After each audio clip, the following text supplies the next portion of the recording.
And four more ministers, of course, announcing on Thursday that they will not run for re-election.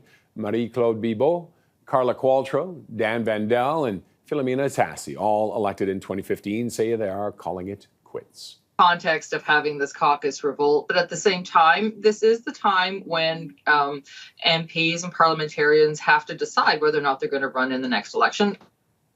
I suspect that there was probably a memo that went out and said, if you're not going to run, let us know now so that we can make the appropriate arrangements. And it's better that they all go at once, that they all make that decision right now, as opposed to it slowly bleeding out over time, because we had Seamus O'Regan resign already. We already had Pablo Rodriguez. So containing it to 4 in 1 week, at least, is one way to do some damage control. Do we expect the Prime Minister doesn't heed the suggestion of his renegade colleagues and resign, because then all bets are off. Then we'd have to see what the next leader of the party would have to do.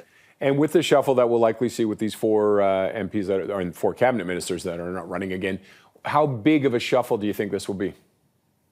Well, I think this is the time where Trudeau is really going to elevate the people who support him the most, and really try to give them a lot more heft in the cabinet, get some fresh faces, and maybe show that he does have control over his caucus.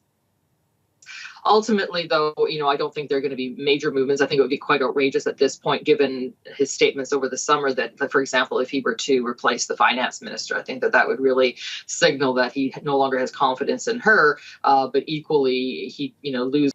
Well, we're not at a full open revolt, though, last weekend it was 20 and they've got 10 more signatures, apparently. But we don't even know what they're asking. Is the signatures to this letter simply to say we're going to have a conversation with him, or is it you resign or else? And the or else could be we're crossing the floor. We're not necessarily to another party, but they could sit as independents, which would put this government in serious jeopardy, because that would really change the electoral math, or at least the parliamentary math, whenever it comes to a voted on confidence. So they do have a little bit of power.